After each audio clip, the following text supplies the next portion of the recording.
Un reclamo de larga data del sector productivo uruguayo es que los combustibles son caros. Son, de hecho, los más costosos de la región.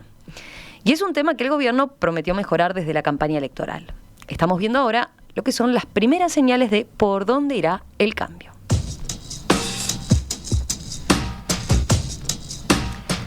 Ustedes recordarán, el proyecto de ley de urgente consideración presentado por el Poder Ejecutivo planteó en primera instancia la desmonopolización del mercado de combustibles, controlado hoy, por supuesto, por ANCAP.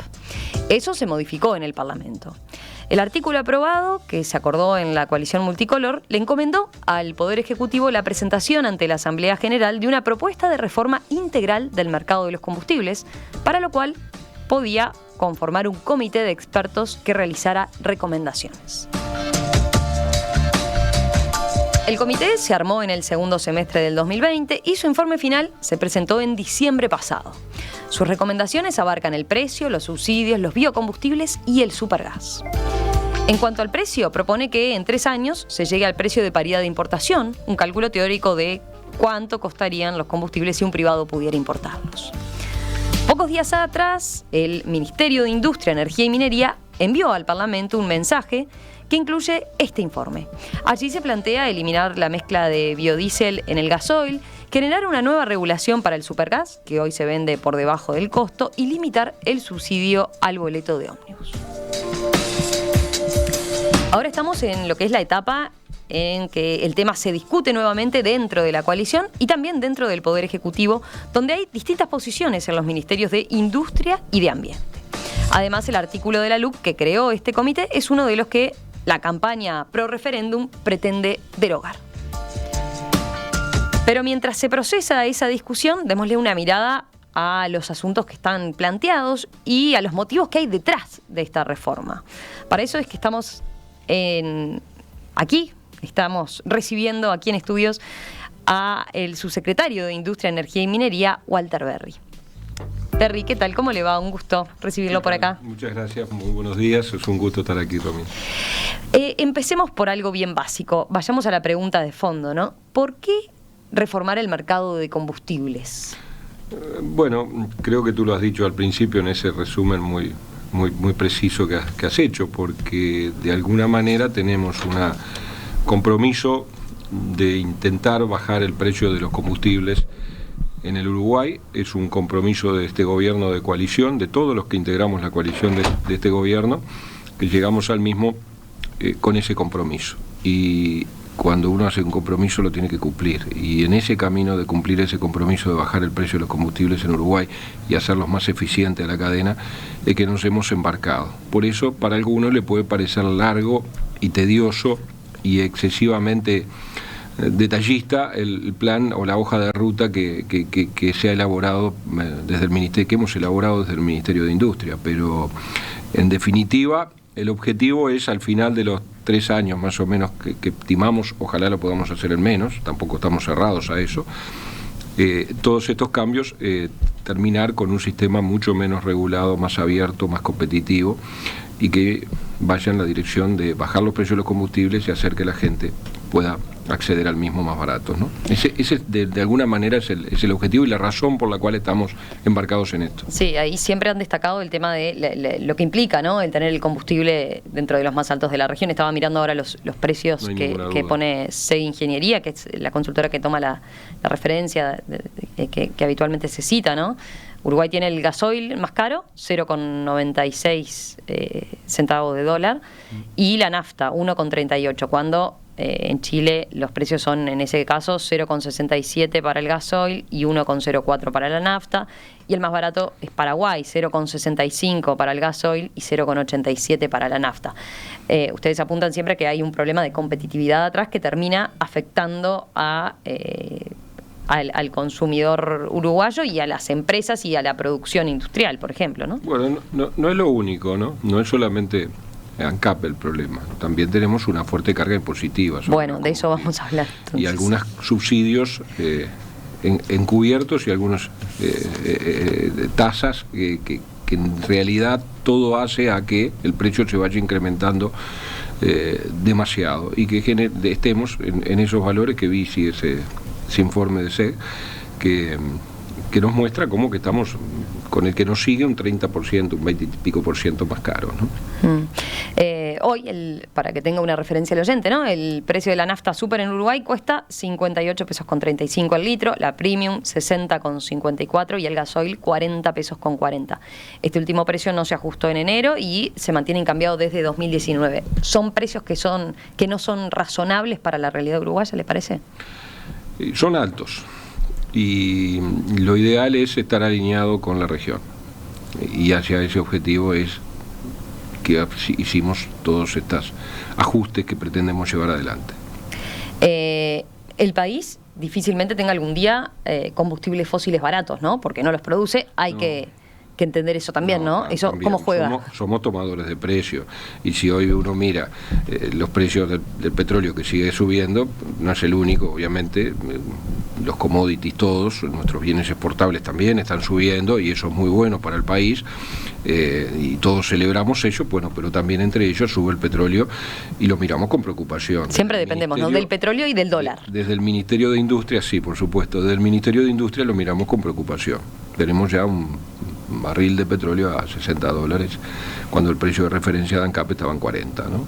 Entonces, es difícil muchas veces hablar de que cuándo, porque la primera pregunta que se nos hace siempre es cuándo van a bajar los combustibles, y para un país tomador de precio, como somos nosotros del petróleo, porque no somos productores, es difícil muchas veces estar hablando de ser eficientes en una cadena de distribución de combustible, hacer eficiente ANCAP, etcétera, etcétera, para bajar los precios, y por otro lado mirar lo difícil que está el precio internacional del petróleo y que necesariamente cuando el petróleo aumenta lleva suba de combustibles. Entonces, bueno, ese es un tema muy complejo de poder ese es un tema explicar. que le pueden plantear para decir y ¿por qué entonces hacer una reforma por qué meterse en un trabajo tan engorroso si en definitiva somos tan tomadores de precio, ¿no? Y dependemos tanto de ese factor externo, digamos? Porque ese factor no lo podemos cambiar, pero sí podemos cambiar desde el proceso de refinado para adelante y hacerlo mucho más eficiente.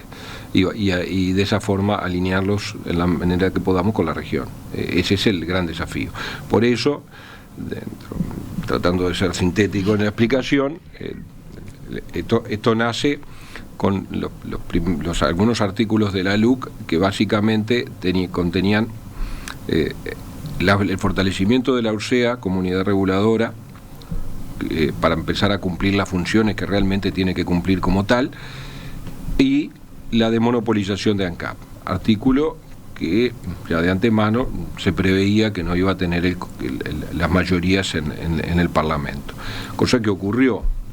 Se llegó a un entendimiento en todos los grupos de la coalición, incluido creo que tuvo votos del Frente Amplio también, si no me falla la memoria, donde no se desmonopolizaba, es decir, se seguía respetando el monopolio de ANCAP, pero se obligaba al ente a vender a precio de paridad de importación. Y allí tenemos el segundo gran cambio. El primero era el fortalecimiento de la URSEA para que cumpla las funciones que debe cumplir. El segundo es el vender a precio de paridad de importación, es decir, funciona como si fuera un importador virtual. Bueno, ¿cuánto le cuesta a alguien traer el combustible refinado desde el Golfo de México, por ejemplo, y ponerlo en la tablada? Bueno, ese es un precio X. Bueno, a ese precio ANCAP va a tener que entregar el combustible cuando hablamos de precio de paridad de importación. ¿Lo puede hacer ya? No, no lo puede hacer ya. ¿Por qué? Bueno, porque tiene ineficiencias a corregir y por eso es que tenemos que establecer un periodo hacia adelante pensamos en un principio en 3 años, con una variable X que se va a ir ajustando a la baja hasta llegar a 0 en esos 3 años.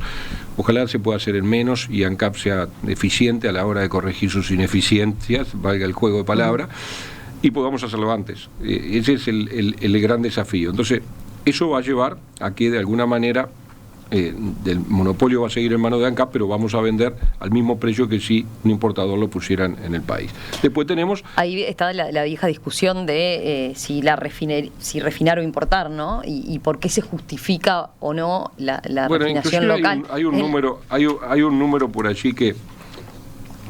Perdón, le iba a contestar otra cosa, pero sí, esa es una de las discusiones, si refinar o importar. Lo cierto es interesante el análisis que ustedes hacen si sigue siendo estratégico o no, ¿no? La actividad como tal. yo creo que no es solamente estratégico, sin duda que es estratégico. Tener nuestra propia refinadora de combustible lo es, pero además de ser estratégico, que eso puede ser una variable discutible, algo que pueda ser discutido, también es cierto que derrama trabajo y riquezas en el país. Entonces no es lo mismo importar el producto terminado donde otro tuvo los beneficios y la ganancia, sino hacerlo nosotros mismos, en la medida que podamos ser eficientes y vender a precio de paridad de importación. Por eso yo creo que el objetivo de vender a precio de paridad de importación no es por defender a ANCAP solamente, tal vez alguna mirada es la defensa de ANCAP, también es defender el trabajo uruguayo y la eficiencia del trabajo uruguayo, y creer en la empresa pública eficiente. Entonces, bueno, ANCAP asumió el desafío, está trabajando en su interna, obviamente ese es un tema de su directorio, para ser eficiente. ¿Para qué? Para ajustar aquellas cosas que hacen que el precio del combustible no lo pueda entregar a precio de paridad de importación todavía. Por ejemplo, hay un cálculo hecho por el comité de expertos, donde establece que si hubiera vendido a precio de paridad de importación en el año pasado, las pérdidas hubieran sido en el entorno de los 80 millones de dólares, 84 millones de dólares. Más allá de que el número pueda ser discutible o no, lo que es cierto es que ANCAP tendría pérdidas millonarias en dólares que harían insostenible su negocio. Por lo tanto, hay que establecer un periodo de transición. Hay que compensar esas pérdidas que tiene. Hay que buscar la eficiencia de ANCAP. Hay que hacer que ANCAP corrija sus ineficiencias. Tiene varias. El Portland es uno de sus negocios ineficientes, que le genera muchos millones de dólares de pérdidas, pero no es el único. Para eso se le da un plazo que son esos 3 años. Y lo tercero, eso es el precio de paridad de importación, la URSEA, el precio de paridad de importación. Y lo tercero, en función de que va a ser ANCAP el que va a vender a precio de paridad de importación, es analizar la totalidad de la cadena del combustible. Es decir, desde la boca de la tablada, como le decimos habitualmente, que es donde ANCAP entrega, o en las plantas de distribución del interior, después del transporte primario, digámoslo así, donde ANCAP entrega el combustible, bueno, desde allí para adelante, bueno, hacer más eficiente toda esa cadena, que nos va a permitir de alguna manera, bueno, modificar algunas cosas, dejar de hacer otras. ¿Podemos explicar un poco eso de la eficiencia? Porque veía en el documento, según el mensaje que envió el Ministerio al Parlamento, a partir de este informe del Comité de Expertos, el gran problema del mercado de combustible uruguayo es que, por cómo está armado, no hay incentivos para la eficiencia. ¿A qué apuntan con esto? Y no hay incentivo, porque lo que usted tiene eso es una hiperregulación que le establece desde la ganancia el margen del estacionero, el margen del distribuidor, el flete que se ocupa ANCAP, y eso genera desestímulo. Es un mercado que está cautivo aparte, la ventaja de una estación de servicio contra otra depende de la ubicación estratégica territorial en la cual esté ubicado. Si usted tiene una estación de servicio en una localidad chica, seguramente su margen sea más pequeño, pero si usted está en un lugar, en el centro de Montevideo, en un lugar turístico, por decir algo, no necesariamente son esos los mejores lugares, seguramente su volumen de venta sea mayor. Entonces, eso no incentiva a ser eficiente, porque usted ya, desde el momento que abre, sabe cuántos litros va a vender todos los días a cabo del mes, más o menos, más o menos, no varía demasiado. Entonces, eso genera que necesariamente lo que se busque es fomentar la competencia, que pueda llegar a pensarse que algunos, siendo más eficientes, puedan vender a un precio menor. Y por eso se busca, de alguna manera, en todas estas medidas que se están planteando, fomentar ese tipo de competencia. Hay respecto a eso, puede argumentarse que en el caso de ANCAP, ¿no?, de las eficiencias e ineficiencias de ANCAP que usted mencionaba, bueno, monopólica como tal, su búsqueda no solo de la eficiencia, ¿no?, sino que tiene un rol social también. ¿Qué responde a ese tipo de argumentos? Las empresas públicas siempre tienen un rol social, pero yo creo que el rol social se desdibuja si usted le genera un sobrecosto al Estado. Entonces, de nada nos sirve tener un rol social alto, fuerte, importante, si después termina siendo un peso para la sociedad. Entonces yo creo que tenemos que tener empresas públicas fuertes, que cumplan su rol, pero que lo cumplan de la manera que les sea útil a los uruguayos y no que terminen siendo una carga para los uruguayos. No visualizamos de otra manera las empresas públicas. Las defendemos, yo soy un defensor de las empresas públicas, pero las empresas públicas que sean eficientes, que realmente no terminen siendo un peso para los uruguayos. No queremos que ANCAP sea eso, en definitiva. Por lo tanto, creo que esta apuesta de dejar de cumplir funciones que no tiene, que no debería haber cumplido y que se dedique básicamente a su función principal, que es refinar combustible y entregarlo para su distribución, bueno, creo que eso va en esa misma dirección. ¿Y ahí implica, por ejemplo, el replantearse el negocio del Portland que mencionaba recién? El negocio del Portland se tiene que replantear porque es un negocio deficitario desde hace 15 años. Llevamos pérdidas acumuladas de más de 200 millones de dólares, 300 millones de dólares, ya a esta altura he perdido la cuenta, y todos los años perdemos, en los últimos años, en el entorno de los 10 millones de dólares, un mercado que es pequeño, que está amenazado por la entrada de un nuevo competidor en los próximos meses, y que tenemos plantas muy ineficientes. A mí no me gusta decir esto porque yo vengo de Paysandú y en Paysandú está la planta más ineficiente de Portland, pero por eso dentro de las cosas que ANCAP tiene que corregir está esto y se está trabajando en esa dirección. El directorio en el informe se señala concretamente, es muy gráfico en cuanto a cómo para reducir esas pérdidas lo que se hace es se sube el precio, ¿no?, del Portland. Y como tal, eso repercute después en la industria de la construcción y por lo tanto en lo que termina pagando el propietario o el inquilino, ¿no?, en ese mercado. Toda la cadena de la construcción. Repercute en la industria de la construcción, pero también repercute en Juan Pueblo, que compra la bolsa de Portland para hacer un arreglo en su casa.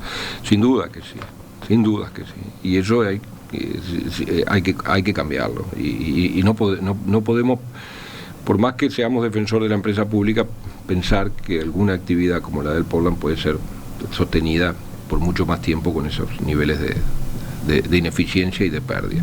Pero se está trabajando y se está trabajando precisamente en la dirección de que aparezca un socio que nos permita asociarnos y dejar de tener esta ineficiencia, conseguir mercados en el extranjero, en el exterior, porque de alguna manera el mercado nuestro es muy pequeño y está acotado y tenemos un porcentaje del mismo y seguramente en pocos meses tengamos menos de ese porcentaje de ese mercado. Por lo tanto, no podemos tampoco pensar en que podemos producir más y mejor si no tenemos a quién venderle. Es obvia la razón de que esto tiene que venir con un inversor que también traiga un cliente o mercados atractivos, que compren el producto. Exacto, que los hay que salir a buscarlo. No creo que sea la mejor experiencia la que ha tenido ANCAP al respecto, ni creo que sea la tarea que ANCAP deba desarrollar. Por eso creemos que es mejor buscar un socio. Volviendo a las líneas de acción, ¿no? Entonces, buscar eficiencias dentro de ANCAP, buscar esa eficiencia en sacar las rigideces, decía usted, de ese mercado hiperregulado, que eso sí abarca mucho más que ANCAP como tal, ¿no? Estamos hablando de toda la cadena de distribución. Pero en todas prácticamente está ANCAP. En todas esas regulaciones está ANCAP. Hoy ANCAP decide si se pueden abrir estaciones o no, y cómo y dónde, cosa que no debería ser. Para eso está la URSEA. Hoy ANCAP es quien regula el precio de los fletes de los combustibles y los paga de toda la cadena. Hoy ANCAP marca y bonifica el margen del sello y del estacionero, tareas que debe cumplir la URSEA, y ANCAP dedicarse a refinar el combustible, entregarlo en las plantas de distribución, desde la tablada hasta las otras plantas que tiene. Ahí tenemos otro tema para analizar, que es el tema de si necesitamos 5 plantas de distribución en el país o es una situación de otra época. Yo creo que es de otra época, donde las rutas no eran tan buenas, donde podíamos caer en desabastecimiento, los depósitos no eran tan grandes. Hoy cualquier camión en menos de un día llega a Bella Unión y Artigas, que es los puntos más lejanos del país. Por lo tanto, se pueden justificar algunas, pero no sé si 5 plantas. Allí tenemos un sobrecosto también en ANCAP. Pero bueno, de eso se trata, de que ANCAP cumpla la función de refinado y entrega del combustible para su distribución, que la URSEA cumpla su función de regular todo esto que antes lo hacía ANCAP. Para todas estas líneas de trabajo que están planteados, bueno, se conformó este comité de expertos, ¿verdad? Que fue el que hizo esa primera propuesta sobre la que ustedes ahora presentaron un informe al Parlamento, ¿verdad?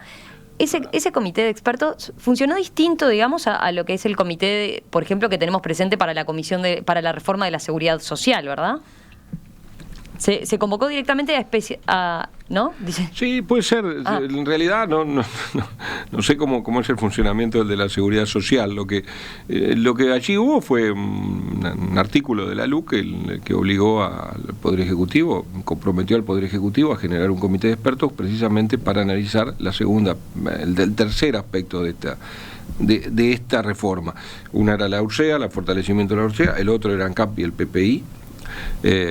Y el tercero era el estudio de la cadena. Para eso se puso en manos de expertos, ese comité analizó, terminó el informe el 15 de diciembre, si no me falla la memoria, lo entregó al Poder Ejecutivo, o sea, al Ministerio de Industria en este caso, y bueno, y ese informe del comité de expertos fue tomado en parte, yo le diría que en gran parte del mismo, por el Ministerio de Industria, y remitimos el informe con una hoja de ruta.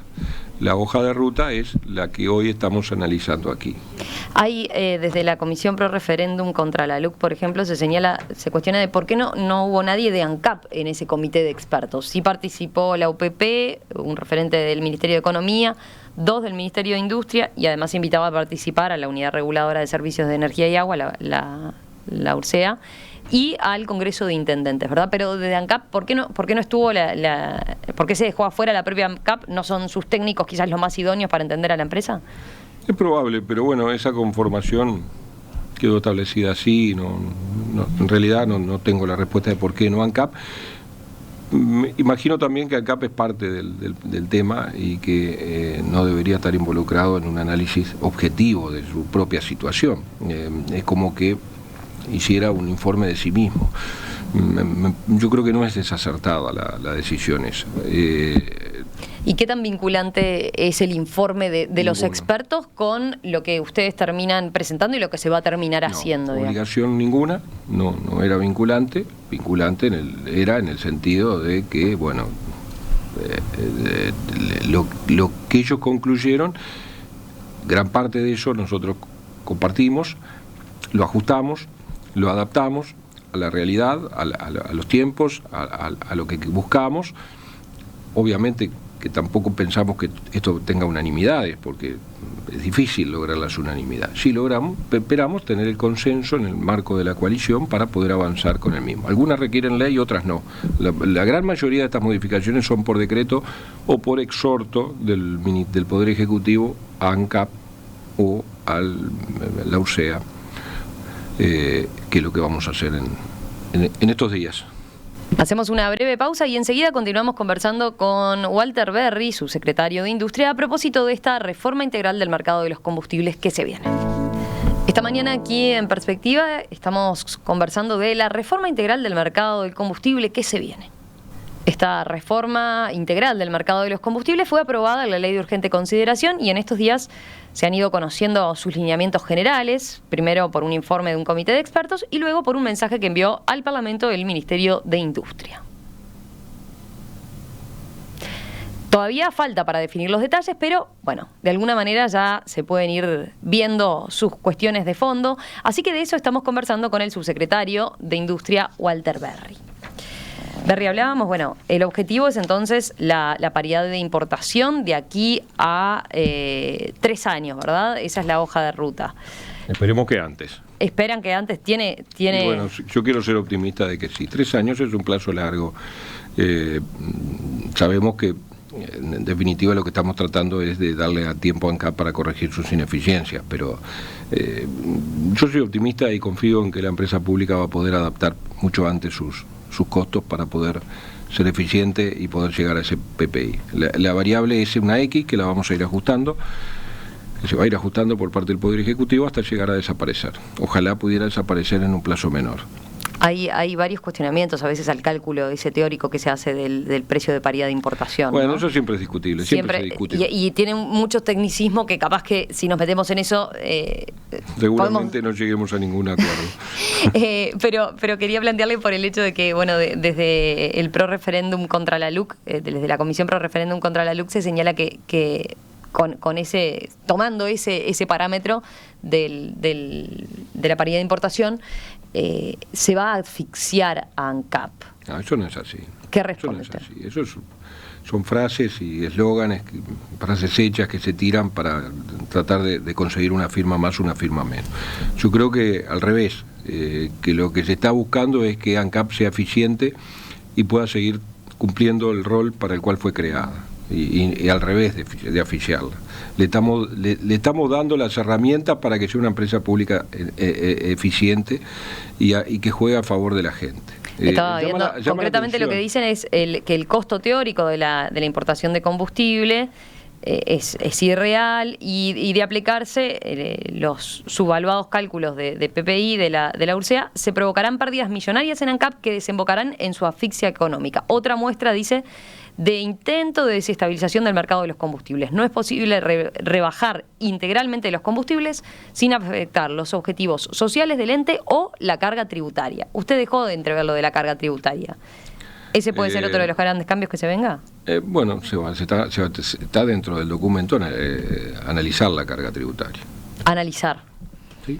El fideicomiso del boleto es una carga no tributaria, pero es una carga que tiene asociada y que se va a revisar, por ejemplo.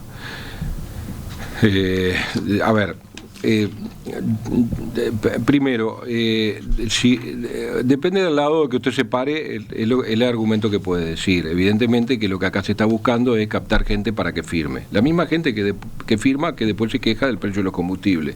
Bueno, hoy tienen una herramienta, este gobierno está dando herramientas para proteger a ANCAP, para que ANCAP siga cumpliendo su función, pero que lo haga en forma eficiente. ¿Para qué? Para poder llegar al surtidor con un combustible más barato, sobre todo en aquel combustible productivo. Entonces, yo creo que eso es una cosa para celebrar, no para mirarla con desconfianza como es esta mirada, porque esto es anteponer, decir, esto va a ser malo, pero no tiene argumento para decir que va a ser malo. Entonces, ¿por qué no nos dan la oportunidad a un gobierno que recién llegó de poder hacer esos cambios que queremos hacer? No estamos generando... Sí, ahí la confianza está de por medio en ambos causas. Pero aparte, ¿no? fue lo que eligió la gente. Entonces, no estamos generando un descontrol del mercado de combustible. ¿Usted cree que hay algún gobierno que puede querer que esto se complique? No es así. Al contrario, queremos que esto funcione bien. ¿Cuál es el camino elegido? Proteger la empresa pública, pero eficientemente. Esa es la razón. Ahora, también están los otros, los que dicen que estamos poniendo un PPI muy alto para proteger a ANCAP. Porque hay otra campana de esto, que son los que quieren la libre importación, la desmonopolización de ANCAP, que la empresa pública no debe seguir. Si hubiéramos votado la desmonopolización de ANCAP en la LUC, seguramente hoy podrían decir sí, van camino a cerrar ANCAP. No ocurrió eso, al revés. Hubo una mayoría de la coalición que dijo la desmonopolización no, vayamos a un camino eficiente. Este es el camino de la eficiencia. Entonces, si quieren captar adherentes para firmar, bueno, pero que le digan la verdad, no con mentiras.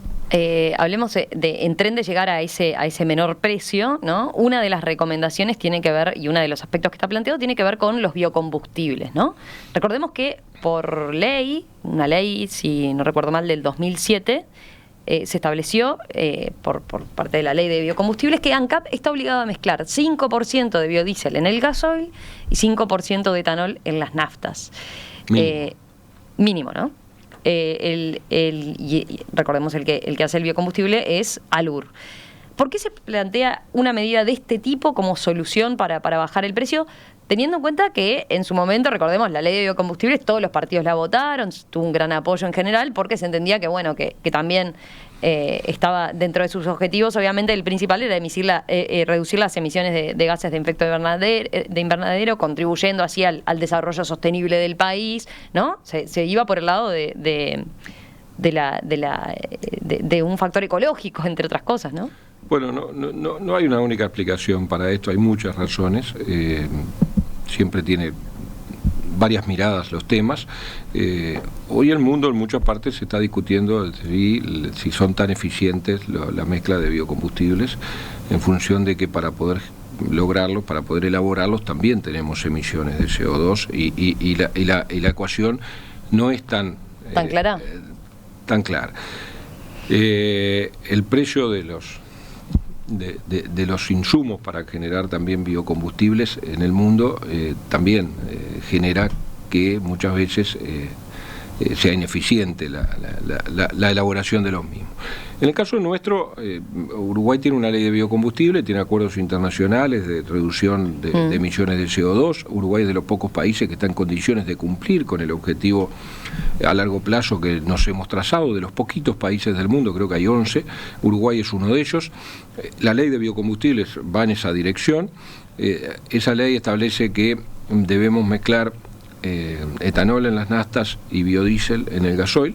En las naftas el etanol se fabrica básicamente en la planta de Bella Unión y en la planta de Paysandú.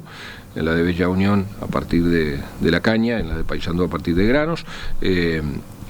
Lo que sí hemos tomado como decisión del Poder Ejecutivo, por el derrame social que esa producción tiene, es no afectar la producción de etanol de las plantas de Paysandú y de Bella Unión, aun que allí hay un sobrecosto en el precio. Es decir, hoy importar etanol sería mucho más barato que producirlo nosotros mismos. Y eso también fue otra cosa que estableció la ley, ¿no? Que siempre tenía que ser producción nacional, ¿no? Exactamente. Te ha dicho algo que no dije, pero es así.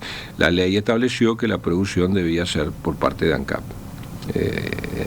La hace ALUR, y a su vez el biodiesel se fabrica en la planta de Capurro, donde tenemos un contrato con la empresa Cousa, y donde hay afectados 40 funcionarios más o menos de ALUR.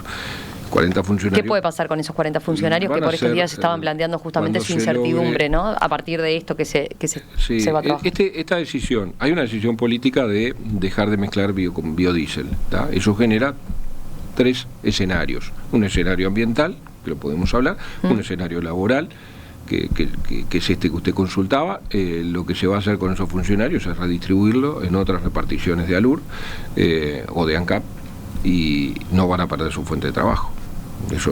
Eso también es claro. Y el tercer escenario es la negociación con la empresa Cousa del contrato que está vigente hasta 2026, 2027. Y eso va a haber que renegociarlo. Y eso hay que renegociarlo, sí. No sé cuál será el final de la historia. Hay algunas dicen que puede ser una rescisión, puede ser una negociación que lleve otros caminos. Es un tema que se abre al tomar la decisión política de dejar de discontinuar, digamos así, la fabricación de biodiesel. En este caso, para cambiar lo de la fabricación de biodiesel, este añadido al gasoil, ¿qué se necesita? ¿Cómo? ¿Qué se necesita para tomar la decisión, para que se concrete la decisión? Una decisión Tenemos política. La ley de biocombustibles, habría que derogarla. La decisión política de dejar de hacerlo, y obviamente enviar el proyecto de ley al Parlamento para que se modifique la ley. Que eso es lo que estamos en este momento discutiendo. Porque el tercer escenario, que yo le decía, o le dije primero, pero es igual, que es el de la política ambiental. Bueno, de eso quiero preguntarle, porque usted tiene que hablar con el ministro de su propio partido, ¿no? Con el ministro de Ambiente, Adrián Peña, que claro, defiende obviamente, y con todo el legítimo derecho. Su aspecto, ¿no? ¿A qué han llegado a la conclusión? ¿Cómo se han entendido o no? No, es muy cordial el relacionamiento entre los diferentes ministerios, vamos a entendernos. No hay ningún problema con el Ministerio de Ambiente. Lo que hay es, sí, intereses. Bueno, nosotros estamos abocados a transformar la cadena de combustible, y Ambiente está abocado a la defensa del medio ambiente. Entonces él entiende que al dejar de mezclar biodiesel, ese 5% que se deja de mezclar, bueno, tiene que haber alguna compensación ambiental. A lo que evitamos, digamos así, al tener quemar 5% de biocombustible en la emisión de CO2. Y eso es lo que estamos negociando. ¿A qué llegamos? Llegamos a la conformación de una comisión, un grupo de trabajo que lo vamos a integrar con ambiente, obviamente con sus técnicos, los técnicos del Ministerio de Industria y los técnicos de Economía. Seguramente se va a ir por algún camino que transforme parte de alguna de impuestos o tasas o fideicomisos, que creo que es el más posible. A mi óptica, digo, no quiere decir que sea ese lo que vayan a decidir los técnicos, allí lo van a decidir ellos, en transformar parte de esos en un impuesto al CO2, digámoslo así, que no va a incidir en el precio, pero sí va a incidir en el compromiso país que tenemos. Va a incidir en el precio en la medida que dejemos de mezclar el biodiesel, porque allí hay una afectación de $1.78, si no me falla la memoria. Eso es lo que se logra reducir. Eso es lo que se logra reducir rápidamente. Si dejáramos de mezclar mañana. Gasoil. Sí. Sí, de hecho el comité de expertos hizo una estimación total, ¿no? ANCAP, según el comité, la exigencia de materia prima nacional le provocó, ahí no sé si incluyen todo, ¿no? La producción también. ¿Cuánto es? $72 millones más que si se hubiera importado el etanol o el biodiesel. Sí. Oscila, no todos los años es igual, pero estamos hablando de entre 80 y 120 millones de dólares, más o menos, lo que cuesta. Esa estimación es bastante baja, yo no la recordaba. Yo tenía una estimación un tanto más alta, que iba a cerrar el 2020 en el entorno encima de los 100 millones de dólares de sobreprecio en los biocombustibles. Pero entonces, a ver si entiendo bien, lo de la revisión esta de el biodiesel para el gasoil, de eliminar esa mezcla del 5% del biodiesel en el gasoil, haría que ese litro de gasoil que hoy cuesta 40,40 estaría $1.80 menos. $1.80 menos. Más o menos. Varía mucho de acuerdo a otras variables, pero más o menos. Uh-huh. Y eso es un número significativo, lo que es ese costo, pensando en deshacer una política que ya lleva años, que en su momento tuvo esa unanimidad y que también es políticamente correcta, digamos, desde el punto de vista ambiental, ¿no? Yo creo que todo lo que implique poder bajar el precio del combustible siempre es positivo, y mucho más en un agregado que no genera demasiado. Es decir, no mejora la mezcla, usted no mejora el combustible, el gasoil, las naftas sí las mejora, pero el gasoil no, con mezclarle biodiesel. Elaboramos biodiesel hoy con insumos que tienen un precio internacional muy alto, porque los commodities han subido y que por lo tanto el país no los pierde, sino que los va a poder exportar a mejores precios inclusive. Por lo tanto, no vemos una afectación severa. Y el daño ambiental, tampoco Uruguay está en condiciones de pensar de que somos un país que incumplimos nuestros compromisos ambientales. Al contrario, somos un país que hemos cumplido muchísimo más que la mayoría. Y repito, estamos entre los 10 o 11 países del mundo que podemos decir hoy podemos llegar a cumplir nuestra meta a largo plazo de reducir las emisiones de CO2, los compromisos de los cuales asumimos. Cosa que solamente 10 o 11 países en el mundo lo pueden decir. Entonces, no tenemos un drama ambiental como tienen otros países en el mundo, al contrario.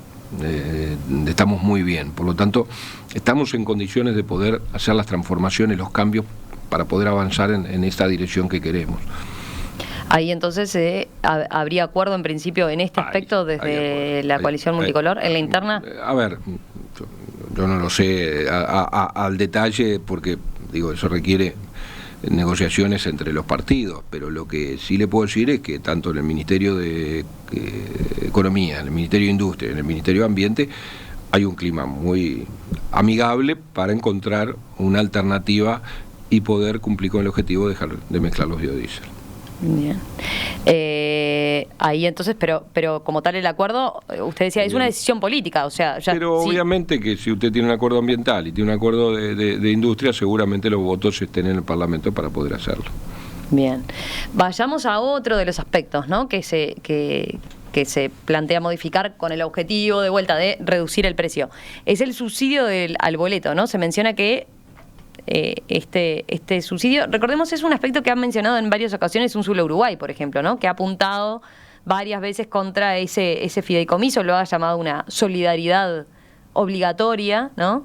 Este subsidio básicamente lo que implica es que en realidad algo así como 136.000 jóvenes y adolescentes, ¿no?, se ven beneficiados con el precio del boleto para ir a estudiar concretamente.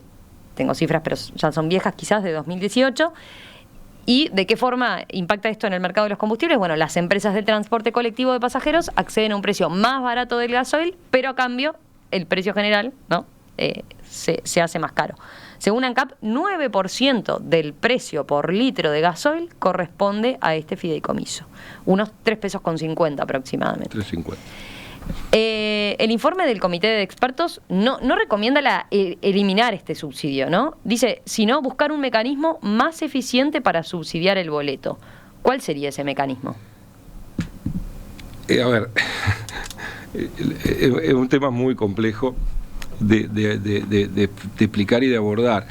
El tema es que hoy tenemos un subsidio al boleto básicamente capitalino, porque es donde más se gasta ese subsidio, o las empresas capitalinas son las que más lo utilizan por una razón de tamaño, que cae sobre las espaldas fundamentalmente de quienes más consumen gasoil, porque no nos olvidemos de algo, esto solamente se aplica al gasoil, no se aplica a las gasolinas, se aplica solamente al gasoil, no a las naftas. Entonces, recae sobre el aparato productivo del Uruguay. Entonces, mientras estamos resolviendo un problema, que está bien, que los jóvenes puedan estudiar, etcétera, etcétera, la sensación que se tiene desde el Uruguay productivo, usted hablaba de un solo Uruguay, es que, bueno, el sector productivo del Uruguay subsidia el boleto capitalino. Ese es básicamente siempre el reclamo que se hace. Esto es así, en parte, no es solamente el boleto capitalino, es de todo el país, pero básicamente termina en porcentaje muy, muy alto en el boleto capitalino. Se están analizando variables, hay allí en el Ministerio de Economía se están estudiando las posibilidades de reconvertirlo, de readecuarlo. Lo ideal es que avancemos más rápido, por ejemplo, en la transformación de la movilidad y dejar de quemar biocombustibles en el transporte colectivo. Sí, ir hacia ómnibus eléctricos, para, ¿no?, ir más rápido hacia los ómnibus eléctricos. Obviamente que eso, para un país como el nuestro, chico, y con una flota de ómnibus solamente en Montevideo, en el entorno de los 900 ómnibus, uno puede pensar que haber recambiado 50, 70, como se recambiaron hace unos meses atrás, es una cifra bastante pequeña, o por lo menos el proceso sería muy largo, pero en definitiva uno de los metas es, bueno, vayamos reduciendo el fideicomiso en función de qué tan rápido podemos avanzar en dejar de quemar combustibles fósiles y recambiar la flota de transporte colectivo, que es uno de los grandes desafíos, porque Uruguay ha logrado reconvertir su matriz energética y hoy dependemos básicamente de energías renovables, convencional y no convencionales, 50 y 50. Lo que quemamos hoy de combustibles fósiles es muy poco para generar para las centrales térmicas. La mayoría de la producción, 90 y tanto por ciento, 98, en el 2019, el 2020 fue un poco menos, pero es energía renovable. Pero sin embargo, somos dependientes de los combustibles fósiles para nuestra movilidad. Avanzamos muy lento en materia de reconvertirnos. Una de las formas de reconvertirnos más rápido es el transporte colectivo, y en eso estamos trabajando. El Ministerio de Industria vamos a trabajar mucho más fuerte en este año, sobre todo hacia el transporte colectivo de las empresas del interior también, no solamente de Montevideo. A veces es más fácil renovar en las ciudades donde tienen transporte colectivo toda la flota, y en Montevideo puede ser insignificante el número. Digo un ejemplo de cosas que se pueden ir logrando. La medida que vayamos logrando eso, el fideicomiso tendría que ir bajando, ¿no? Y ese es uno de los escenarios. También no está de por medio, o sea, eliminar la herramienta como tal, o sea... Muy difícil eliminarla porque usted tiene que pensar de que de algún lado tienen que salir esos recursos. Lo que queremos es ser lo más transparente posible y que no recaiga tanto en un solo lugar. Tal vez haya que pensar en que pueda salir de otros lados. Pero bueno, son de las cosas que se están reanalizando, digamos, entre OPP, Economía, Ministerio de Industria. pero está dentro de la hoja de ruta de poder tener una solución para eso a mediano plazo. Vayamos a otro aspecto que se menciona como otro subsidio del que se habla en el informe y que se procura de alguna forma corregir o hacer más, modificar para que sea más eficiente, ¿no? Estamos hablando del supergas, por ejemplo, ¿no? Que se vende por debajo de su costo, en el entendido también de que es un combustible, una fuente accesible, por ejemplo, para el consumo de hogares capaz que con menos recursos, ¿verdad? Para lo que es la alimentación, la calefacción sobre todo. Pero claro, se plantea ahí, el análisis que hace el comité es que en realidad lo que se subsidia es el producto, haciendo que incluso todo el mundo consuma más supergas, en vez de beneficiar, digamos, a la población más vulnerable que necesitaría tener esa contemplación, ¿no? Ahí, ¿qué cambio puede darse? Ese es un subsidio bien difícil de corregir, porque es un subsidio al producto. Cuando usted establece un subsidio, generalmente tiene que direccionarlo hacia donde quiere que llegue, básicamente. El supergas es el combustible que evidentemente uno podría pensar de que debemos tenerlo más barato para aquellos sectores que más lo necesitan, como calefacción o como combustible para cocinar. Sin embargo, no es así. Es invertido la relación, porque usted tiene subsidiado el producto para toda la población. ¿Ah?